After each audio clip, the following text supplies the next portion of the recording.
Hello everyone, welcome to my YouTube channel. तो जैसा कि आपको पता है, आज यूपी टेट 2022 का पेपर हुआ है। तो जिसमें मैथ का जो सेक्शन है उसको हम पूरा सॉल्व कराएंगे। आपको फुल सॉल्यूशन रहेगा, तो देख लीजिए कैसे कैसे आएगा। इसका आंसर क्या आप मिला सकते हैं यहाँ से। जैसे कह रहा 500 सेंटीमीटर बाजू वाले घन के सभी फलकों को रंगा गया, रंग लगा है, और 1 सेंटीमीटर क्यूब वाले घनों में काटा गया है। तो 1 सेंटीमीटर क्यूब वाले कितने घन में से केवल एक ही फलक पर रंग होगा। ठीक, अब समझिएगा। देखिए, सबसे पहले तो आप एक काम करिए, जब आप इसको 5 सेंटीमीटर बनाएंगे तो ऐसे घन बनेगा, देख लीजिए आप। ठीक है,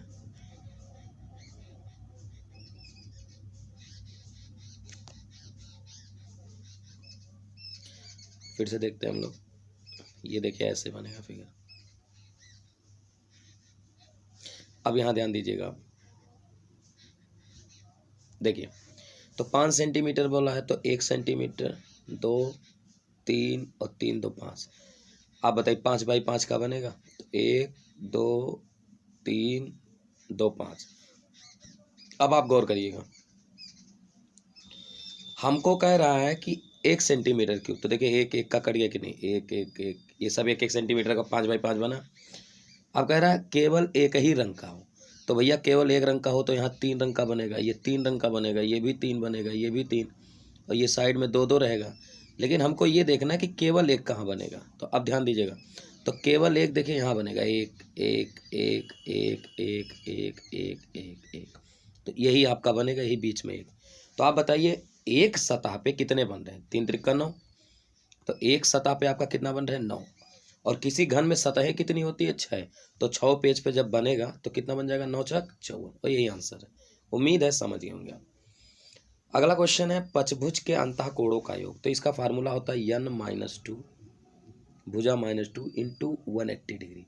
तो आप बताइए n का मान कितना है, 5। तो 5 में से 2 घटाएंगे और गुणे 180 करेंगे। ठीक है, तो 180 और 5 में से 2 गया 3, तो 18 3 54। तो 540 आंसर आएगा। उम्मीद कर रहे हैं कि क्वेश्चन समझ में आए। ये क्वेश्चन देखिए बहुत हिट है, बहुत आता है एग्जाम में।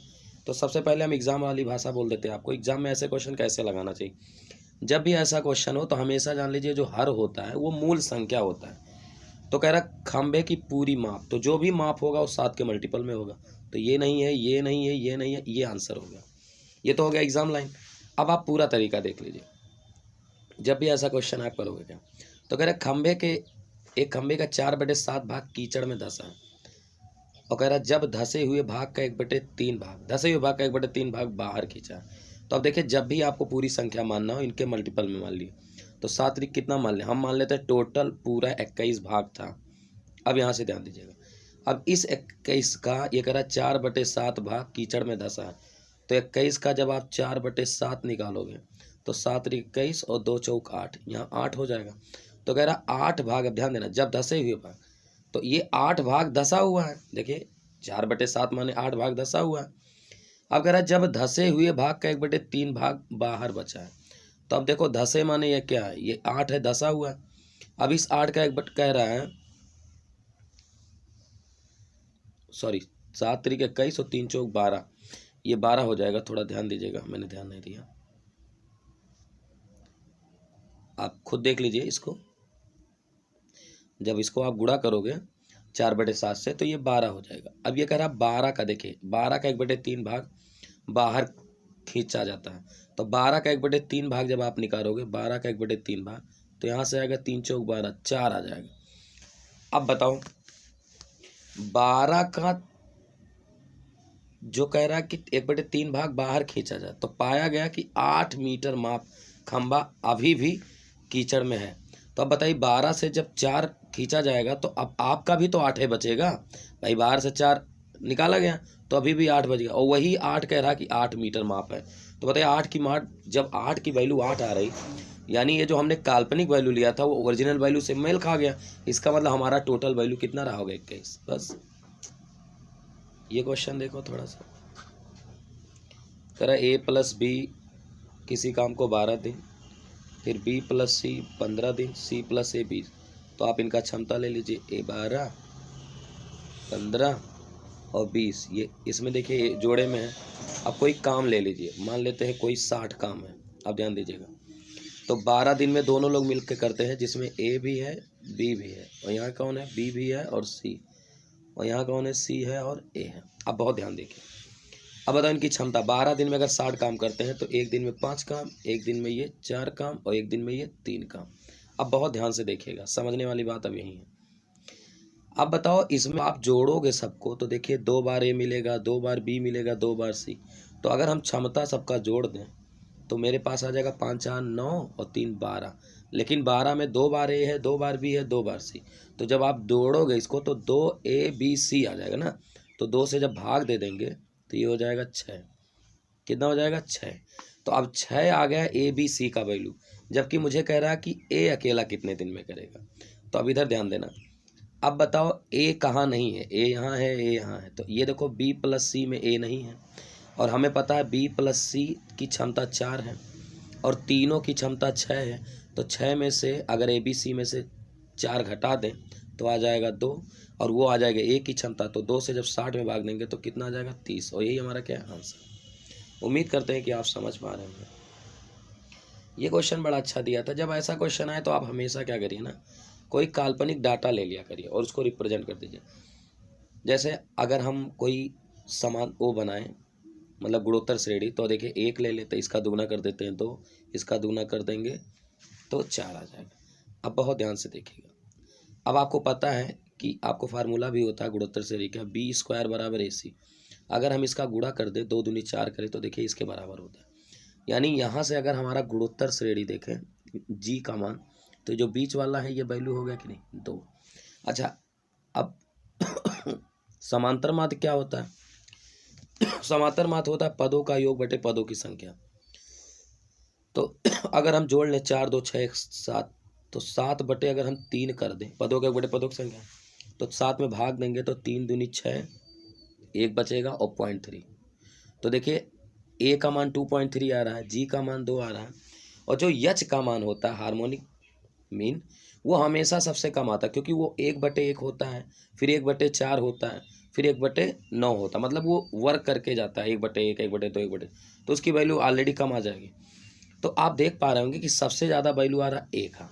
अब सबसे ज़्यादा वैल्यू ए का है तो ये तो छोटा हो गया, हट गया। अब ये भी हट गया क्योंकि छोटा। अब इन्हीं दोनों में से कोई होगा, ठीक है। अब उनमें से भी होगा तो यच सबसे छोटा है, चूंकि यच लास्ट में जाएगा तो यच लास्ट में ये है, यानी ए सबसे ज़्यादा होगा। देखिए सबसे ज़्यादा 2.3 होगा, सबसे ज़्यादा 2.3, फिर उसके बाद जी और यच लास्ट में। तो आपका ऑप्शन जाएगा 4। उम्मीद है समझ गए होंगे डाटा से।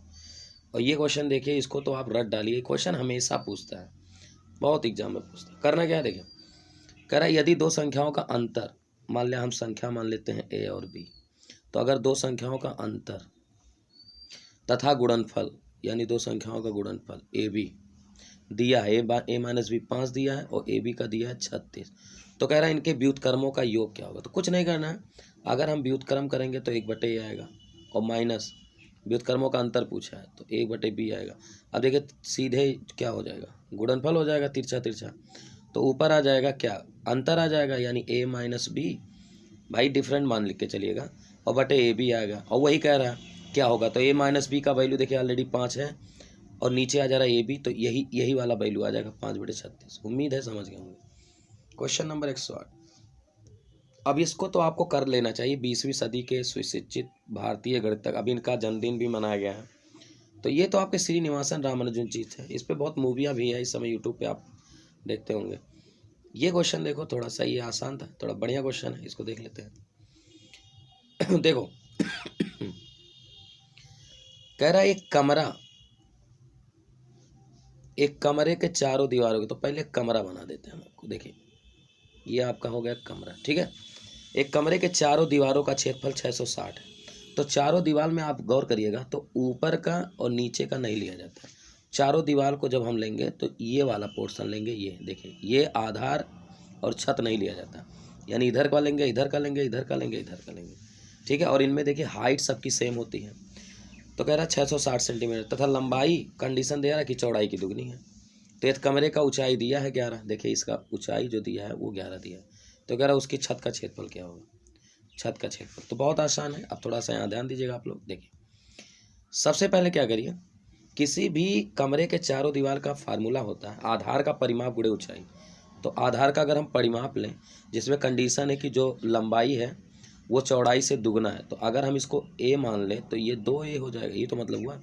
अब आधार का परिमाप निकालेंगे, तो आधार का परिमाप आप निकालेंगे तो देखिए 2a यहाँ होगा तो सामने भी 2a होगा, इधर भी ये होगा। तो इसको सबको जोड़ लेंगे तो वही तो परिमाप होता है। तो जोड़ेंगे तो 2 2 4 1 5 1 6, तो आधार का परिमाप हो गया। और गुणे ऊंचाई, और ऊंचाई का मान 11 दिया है। तो आधार का परिमाप, अब देखिए आधार के परिमाप में अगर हम ऊंचाई गुणा कर दें तो आप बताइए ये सीधे क्या हो जाएगा, वक्रपृष्ठ की तरह काम कर रहा है कि नहीं भाई। आधार और छत नहीं आएगा। और यही होता है चारों दीवारों का क्षेत्रफल। बराबर दिया है कितना, 660। तो आप सबसे पहले ए निकाल लीजिए। तो देखिए 11 छके 66 कट जाएगा, तो ए बराबर 10 आ गया। अब एक बात बताओ, जब ए वैल्यू आ गया तो हमें पता है, हमें पता है कि जो लंबाई है वो दुगना है किससे, चौड़ाई से। तो लंबाई अगर अगर चौड़ाई आपका 10 है तो लंबाई आपका 20 होगा, यही तो होगा। और इनका गुणा कर दें तो 200, ये हमारा एरिया आ जाएगा। उम्मीद करते हैं कि छत का क्षेत्रफल समझ में आ गया होगा 200। अब ये क्वेश्चन देखिए, ये तो सदाबहार क्वेश्चन है। ए का वैल्यू दिया है, बी का वैल्यू दिया है सी, तो 3 + 4 + 7 बटे सी का मान 7 दिया। तो अब जोड़ दीजिए, 4 3 7 7 14 और बटे 7, तो भाग दे दीजिए, 2 आंसर आ जाएगा। तो उम्मीद है कि ये भी क्वेश्चन आपको समझ में आया होगा। चलते हैं अब अगला क्वेश्चन देखते हैं। अगला क्वेश्चन देखते हैं।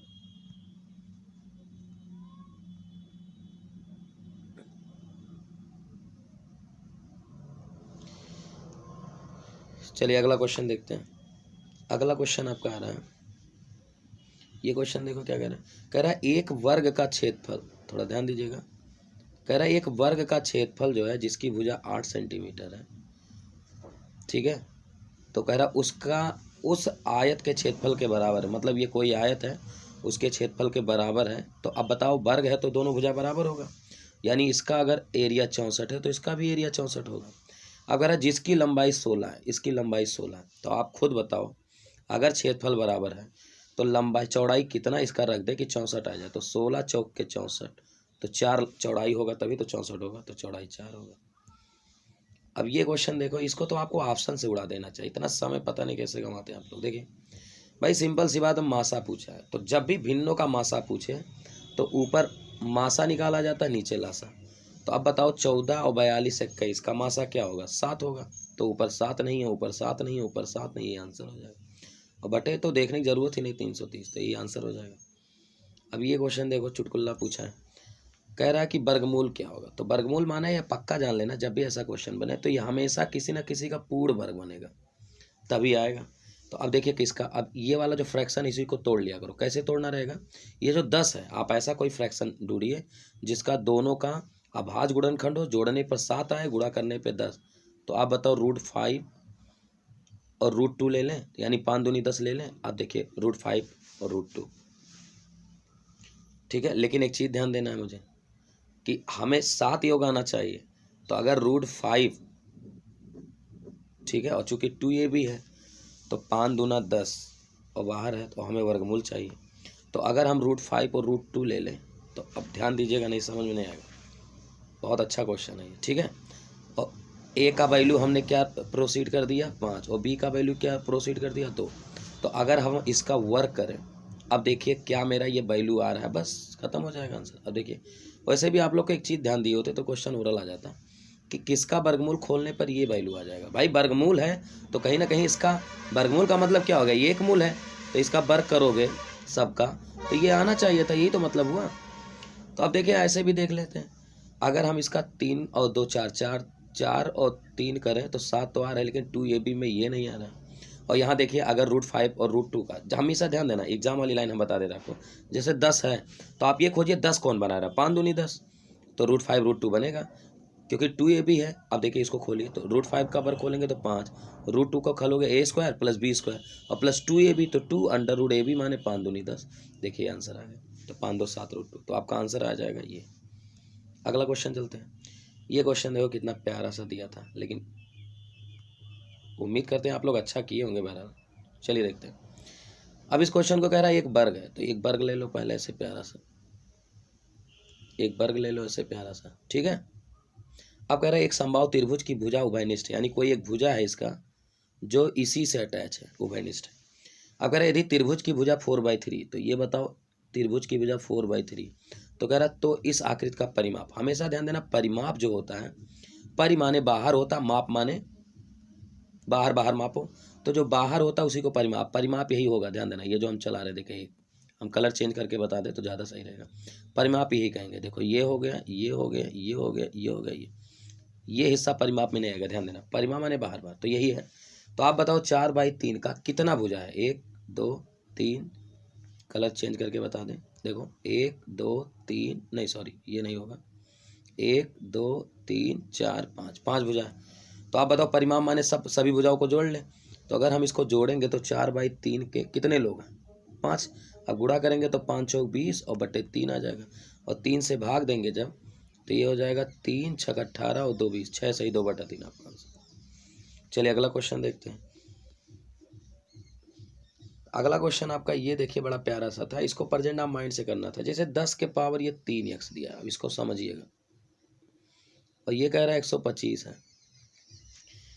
अब देखिए रूल होता है कि इसको हम नीचे भी कर सकते हैं, समझिए इसको अपोजिट। अगर हम सबको पलट दें तो हम इसको अगर उल्टा कर दें तो ये 1/10 के पावर 3x हो जाएगा, और इसको पलट दें तो ये 125 हो जाएगा। नहीं, अब एक चीज़ आप ध्यान दीजिएगा कि देखिए 3x का मतलब वो क्यूब है, तो ये 125 को शो कर रहा है कि वो क्यूब किया गया, बस बात की गहराई आप समझिएगा। लेकिन हमें चूंकि 10⁻⁻2x चाहिए, तो हम क्यों ना इसको ऊपर कर दें फिर, तो ये हो जाएगा 10⁻³ का वैल्यू हो जाएगा 1/125। अब बहुत ध्यान से देखना, लेकिन हमें 3 ना चाह के 2 चाहिए, तो जैसे ही 10⁻² की वैल्यू आप निकालोगे तो देखिए ये वर्ग को रिप्रेजेंट कर रहा है, और ये 5 के वर्ग के रूप में कौन टूटेगा? 25। लेकिन दिक्कत क्या है, ये प्लस है और हमको, हाँ नहीं सॉरी प्लस ही चाहिए, क्यों? क्योंकि देखिए यहाँ वो निगेटिव है, ये इसमें कोई चेंजिंग नहीं, तो 1 आपका आ जाएगा 25, 1 आ जाएगा 25, और यही आपका आंसर 1/25। उम्मीद करते हैं समझ गए होंगे आप। क्वेश्चन नंबर ये देखिए बड़ा प्यारा है। अच्छा इसका मैंने सॉल्यूशन दिया है, थोड़ा सा ले लेते हैं। पहले तो हम आपको क्वेश्चन समझा देते हैं। देखिए ये क्वेश्चन है ना, क्या हो जा रहा है, देखिए ये क्वेश्चन हो गया। 92 क्वेश्चन देखिए, 16,075 को किसी संख्या में भाग देने पर 167 तथा शेषफल 43, तो भाजक क्या होगा? तो इसका सॉल्यूशन मैंने बना रखा है ताकि आपका समय बचे। ये क्या हुआ जी, देखिएगा ये क्वेश्चन है आपका, ये देखिए कह रहा है किसी संख्या से, तो आप बताओ उस संख्या को x मान लेते हैं, ध्यान दीजिएगा थोड़ा सा। कह रहा किसी संख्या x, तो हम x मान लें, x से 16,075 में भाग दिया है और भागफल दिया है 167, ठीक। और शेष कह रहा है कि रिमाइंडर जो आ रहा है वो 43 आ रहा है। तो कह रहा है कि ये संख्या ज्ञात करो, ये जिससे भाग दिए थे। तो आप बताओ, आपने पढ़ा होगा बचपन में, भाज्य बराबर भाजक गुणे भागफल प्लस शेषफल। तो भाज्य हमारा ये है, तो भाज्य बराबर भाजक यानी x से भाग दिए हैं, गुणे भागफल यानी 167, और प्लस शेषफल यानी 43, ठीक। अब बताओ 167 बराबर हो जाएगा, ये 43 घट जाएगा, इससे 16,032 हो जाएगा, और x से जब भाग देंगे तो हमारा आ जाएगा 96, और यही आंसर है, ठीक है। तो 96 आंसर आएगा। उम्मीद करते हैं कि समझ में आपको आ गया होगा। अब आगे बढ़ते हैं। तो 96 इज द करेक्ट आंसर, ठीक है। इसका आंसर कितना आ जाएगा? 96। तो उम्मीद है समझ गए होंगे। अगला ये देखिए, ये क्वेश्चन आज आप 1-2 क्वेश्चन और तैयार कर लीजिए इससे, और ये हमेशा पूछता है। जब कभी पूछे 1 से लेकर 100 तक, तो हमेशा जान लीजिएगा 25 आभाज्य संख्याएं आती। कितने आभाज्य संख्या आती? 25। और 1 से लेके 50 तक, फिर कभी, अब देखिए इस बार 1 से 50 तक पूछा, हो सकता है अगली बार आपका पूछ ले 50 से लेके 100 के बीच में। तो इनको याद कर लीजिए, हमेशा ध्यान दीजिएगा कि जो 1 से 50 है, अब चूंकि 1 से 100 तक 25 है, तो 1 से 50 के बीच में 15 मिलते हैं, और 50 से 100 के बीच में 10 मिलते हैं, तभी तो 25 होगा। तो याद कर लीजिए, 1 से 50 पूछा, देखिए 50 से छोटे पूछा आवाज़, तो 1 से 50 पूछा 15 होगा, और 50 से 100 के बीच में कितना होगा? 10 होगा। तो ये याद कर लीजिए, और आपका आंसर आएगा 15। ये तो छोटा सा था क्वेश्चन, इसको गलत नहीं होना चाहिए। अब ऐसे क्वेश्चन आए, कभी भी आप डिटेल मत लगाइए, हमेशा ऑप्शन का सहारा लीजिए। आप बहुत तेज लगाएंगे, देखिए कैसे एग्जाम में करते हैं। देखिए, दो संख्याओं में बड़ी संख्या का दुगना छोटी संख्या के 5 गुने से 3 अधिक है, बस कुछ करना ही नहीं है।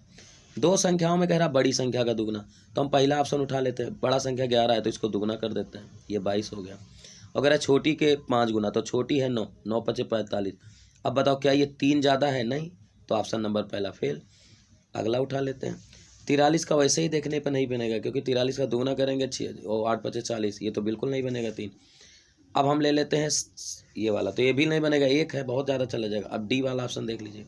अगर हम डी ले लेते हैं तो 14 दूनी 28, बात की गहराई समझिएगा। और ये कह रहा है कि देखिए बड़े वाले का, देखिए बड़े का दुगना कर दिया मैंने, और छोटे का 5 गुना। तो छोटे का जब 5 गुना आप लोगे तो छोटा है 5, और 5 का 5 गुना लोगे 5 × 25। अब कह रहा है इसका अंतर 3 आना चाहिए, तो 28 × 25 का अंतर कितना आ रहा है? 3। तो यानी 3 अंतर कौन बना रहा है?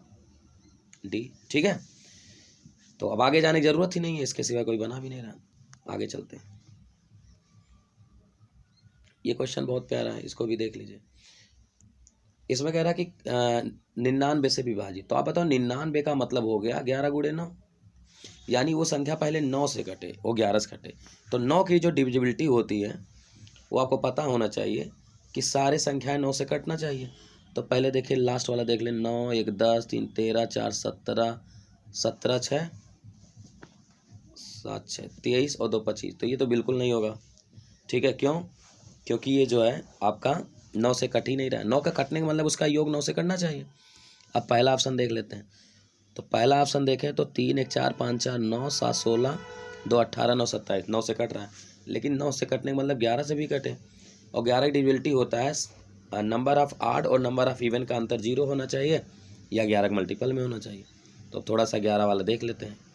चलिए अब देखिए इसको पहले हम जोड़ते हैं। तो 5 1 6 6 9 15, तो इधर से 15 मिल गया, और इधर से देखिए 7 3 10 और 2 12, तो 15 12 का अंतर 0 नहीं है, ये नहीं हो सकता। अब ये 4 1 5 4 9, यहाँ से 9 आ गया, और इधर 3 1 4 5 9, यहाँ से 9 आ गया, तो ये 0 हो गया। ऑप्शन नंबर 2 सही है। ठीक है, अब पाई तो ये तो बचपन वाला क्वेश्चन है। ठीक है, अपरिमेय संख्या होता है। ठीक, पाई अपरिमेय संख्या होता है, क्योंकि ये कॉन्सेप्ट। अगला, यदि किसी वस्तु का क्रयमूल्य, अब देखो ये क्वेश्चन बहुत आसान है, जैसे कह रहा है वैसे कर दीजिए। यदि किसी क्वेश्चन का सीपी यानी क्रय मूल्य, विक्रय मूल्य का 3/2 है। अब देखो इसमें रेशियो दिया है, यदि किसी वस्तु का क्रय मूल्य उसके विक्रय मूल्य का, तो नीचे एसपी कर दीजिए, और इसका रेशियो दिया 3/2। अब आप खुद दिमाग लगाओ, कोई बंदा सीपी माने खरीद कर 3 रुपये खरीद कर 2 में बेच रहा है, तो 3 रुपया का कितना, 3 रुपये में कितना लॉस हो रहा है? 1 रुपया, और परसेंटेज निकालने के लिए गुणे 100। ठीक तो पहली बात तो 3 का चीज़ 2 में बेच रहा है, 3 रुपये चीज़ 2 रुपया, तो 1 रुपया हान हो रहा है। तो 3 में 1 रुपया गुणे 100, 33 से 1/3 हान होगा, तो पहला ऑप्शन हो गया। अब ये क्वेश्चन तो सिंपल था, आपको भाग देना था, तो भाग दे दीजिए। थोड़ा बड़ा करके हम 12 से भाग ही दे देते इसी में। चलिए सिंपल है, 12 का भाग देना आना चाहिए। देखिए 12 के अंदर 12, तो ये कट जाएगा। अब 1 आएगा, उधर 0 बढ़ेगा, फिर 0 बढ़ेगा, फिर उधर 0 बढ़ेगा, तो 1 आ जाएगा, और 12 अट्ठे हो जाएगा 96, तो 96 हो जाएगा। 101 में से 6 जाएगा, यानी 5 आ जाएगा। अब ये 2 उतरेगा 52। अब 11 से भाग दीजिए, 11 चौक 48, तो 52 में से 48 जब घटाएंगे हम, ठीक है, तो 12 में से हट गया 4, हमारा ऑप्शन 4 है, तो वही आंसर है। ठीक है, उम्मीद है समझ गए हम। आगे चलते।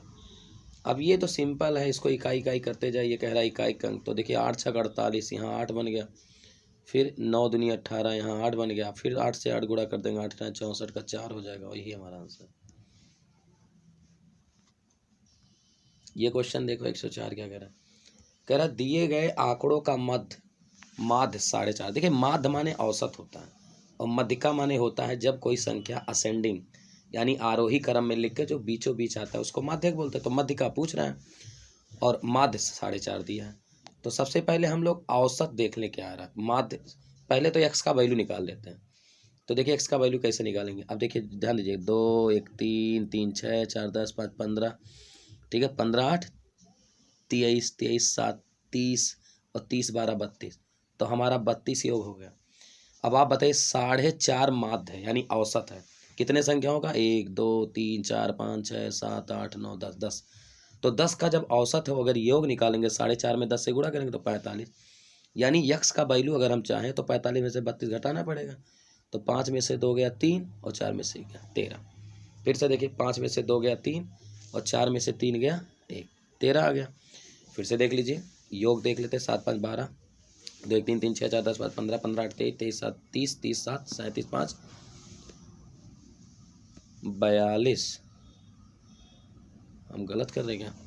2 1 3 3 6 4 10 5 15 15 8 23 23 और 7 30 30 और 12 है ना, तो 30 12 42 होगा। सॉरी, ये 42 होगा। देखिए ये गलती हो जाता है, 42।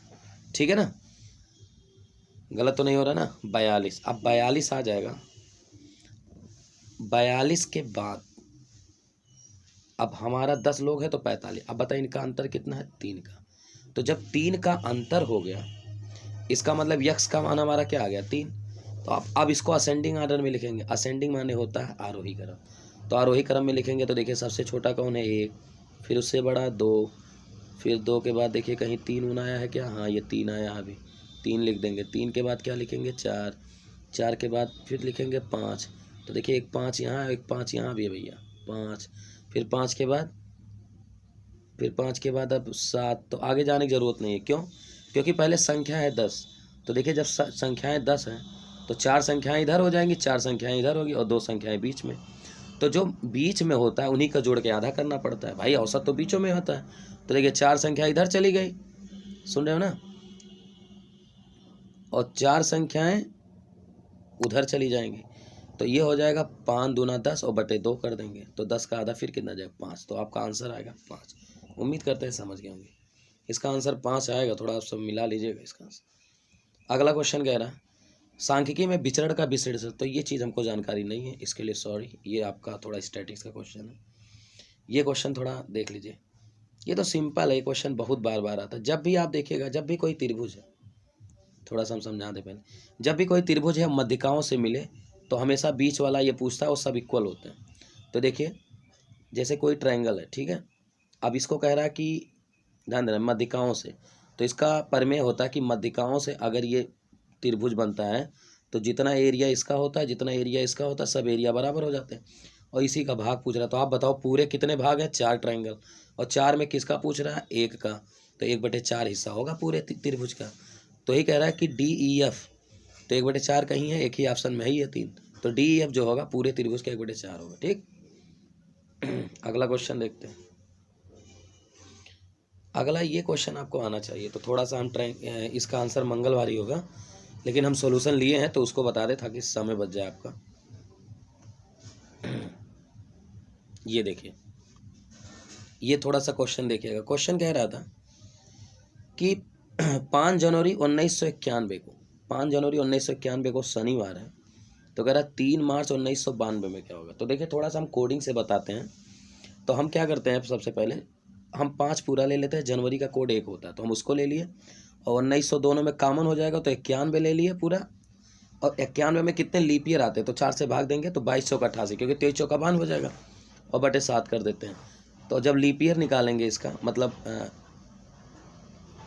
अतिरिक्त दिन, तो देखिए यहाँ से 7 से भाग देंगे, 7 और 21, यहाँ 1 आ जाएगा, और ये 5 और 1 6, 1 7 से कट जाएगा, और 7 से भाग देंगे 91, 13 7 1, तो यहाँ 0 आ जाएगा। ठीक, और यहाँ देखिए 3 और मार्च का कोड जो होता है 4 होता है।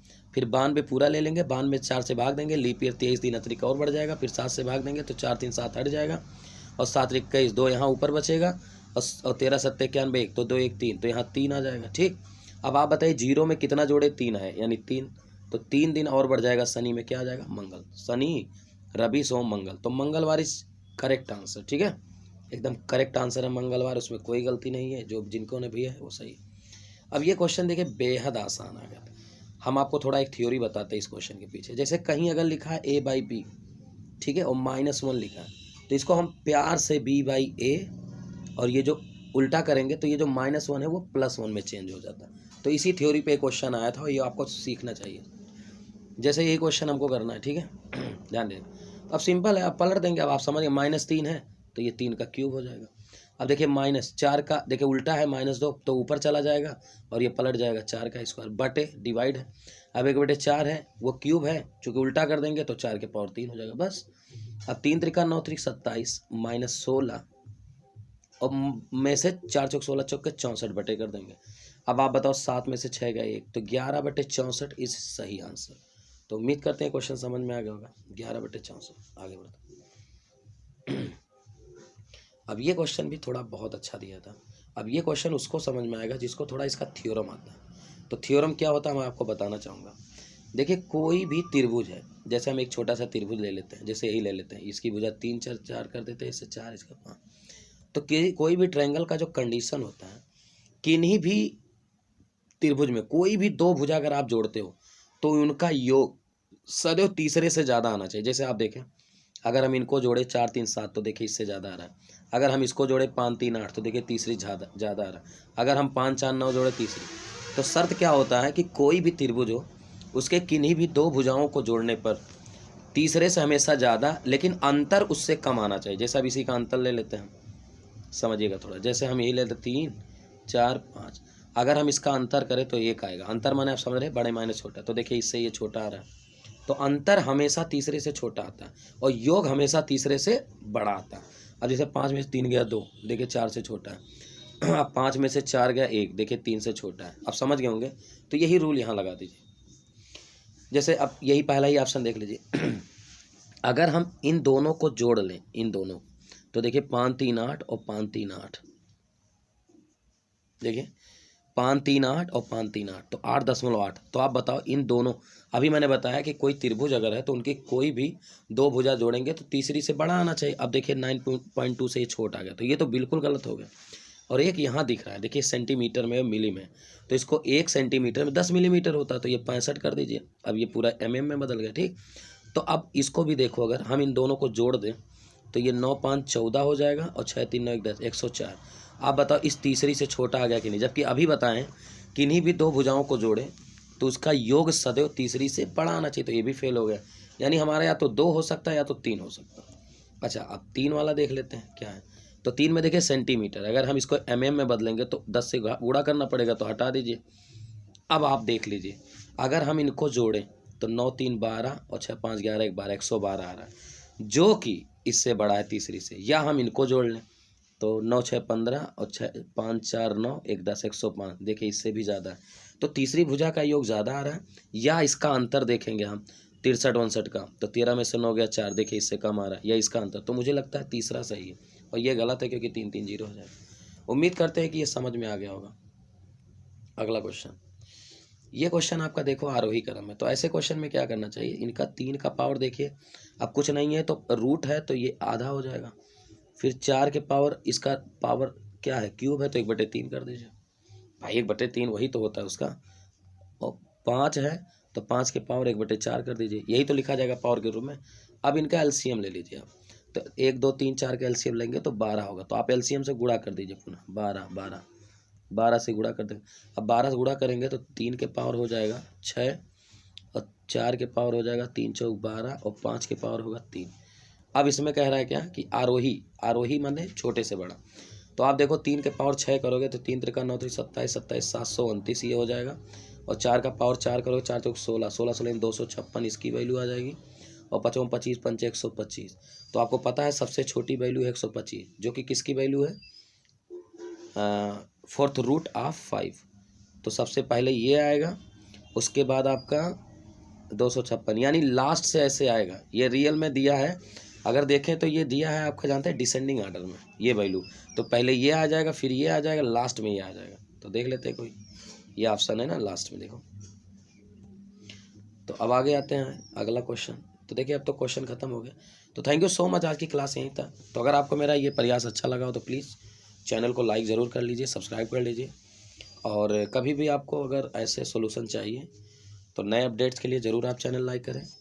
Thank you so much, bye bye, take care.